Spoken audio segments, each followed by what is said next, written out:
नमस्कार.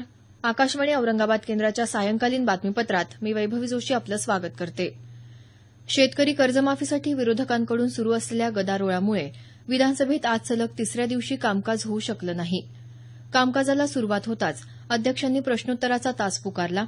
मात्र शेतकरी कर्जमाफीसाठी विरोधी पक्षाच्या आमदारांसह सरकारचा घटक पक्ष असलेल्या शिवसेना आमदारांनीही घोषणाबाजी केली. दीपक केसरकर, दादा भुसे या मंत्र्यांचाही यात समावेश होता. गदारोळ वाढत गेल्यानं अध्यक्ष हरिभाऊ बागडे यांनी कामकाज दिवसभरासाठी तहकूब केलं.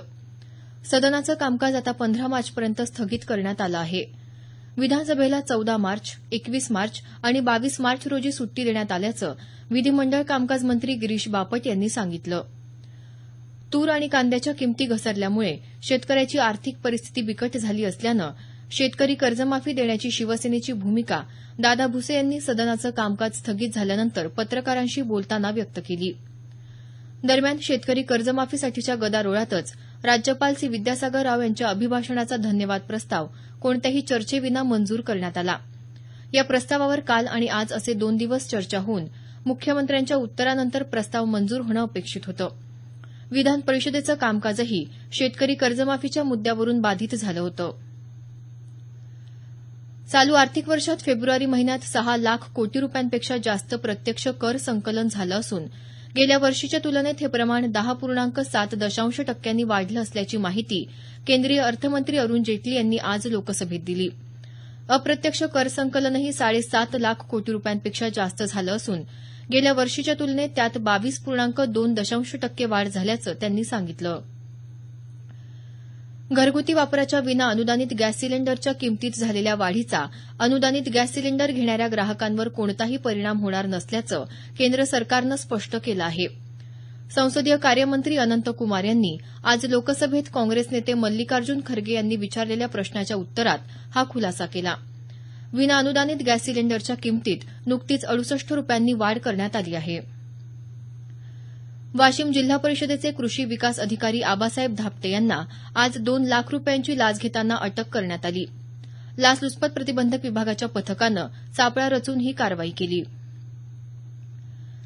मराठवाडा साहित्य परिषदेच्या वतीनं देण्यात येणारा यशवंतराव चव्हाण वाङ्मय पुरस्कार खासदार शरद पवार यांच्या लोक माझे सांगाती या आत्मचरित्राला जाहीर झाला आहे.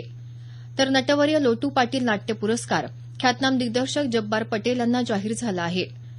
साहित्य परिषदेचे अध्यक्ष कौतिकराव ठाले पाटील यांनी आज औरंगाबाद इथं ही घोषणा केली. 11,000 रुपये रोख, सन्मानचिन्ह, शाल आणि श्रीफळ असं या पुरस्काराचं स्वरूप आहे. लातूर रेल्वे स्थानकावर लवकरच वायफाय सुविधा उपलब्ध होणार आहे. महाराष्ट्र, कर्नाटक, मध्य प्रदेश रेल्वेच्या उपभोक्ता सल्लागार समितीचे सदस्य निजाम शेख यांनी ही माहिती दिल्याचं आमच्या वार्ताहरानं कळवलं आहे. रेल्वेनं जैविक शौचालय उभारणी सुरू केली असून आतापर्यंत 1,500 शौचालयांचं काम पूर्ण करण्यात आलं असल्याचं शेख यांनी सांगितलं. हैदराबाद अजमेर हैदराबाद साप्ताहिक एक्सप्रेस गाडी जयपूरपर्यंत वाढवण्याचा निर्णय दक्षिण मध्य रेल्वेनं घेतला आहे. 18 मार्चपासून ही गाडी हैदराबादहून जयपूरपर्यंत धावेल. हा बदल कायमस्वरूपी करण्यात आला आहे. ही गाडी निजामाबाद, नांदेड, परभणी, औरंगाबाद, जळगाव, भुसावळ, भोपाळ, उज्जैन, चित्तोडगड मार्गे धावणार आहे. पर्यावरणाचा ऱ्हास आणि हानी रोखण्यासाठी सर्वांनी नैसर्गिक रंग वापरून होळी साजरी करावी तसंच पाण्याचा अपव्यय टाळावा असं आवाहन पर्यावरण मंत्री रामदास कदम यांनी केलं आहे. येत्या सोमवारी धुलीवंदन साजरं होत आहे. त्या पार्श्वभूमीवर कदम यांनी हे आवाहन केलं आहे. राज्य शासनाच्या सामाजिक न्याय आणि विशेष सहाय्य विभागाच्या वतीनं देण्यात येणाऱ्या पुरस्कारांचं वितरण उद्या नांदेड इथं होणार आहे. यात संत रविदास पुरस्कार, पद्मश्री कर्मवीर दादासाहेब गायकवाड पुरस्कार आणि साहित्यरत्न लोकशाहीर अण्णाभाऊ साठे पुरस्काराचा समावेश आहे. सामाजिक न्याय आणि विशेष सहाय्य मंत्री राजकुमार बडोले यांच्या हस्ते हे पुरस्कार प्रदान केले जाणार आहेत. याबरोबरच हे बातमीपत्र संपलं. आमचं यानंतरचं बातमीपत्र उद्या सकाळी 6:50 वाजून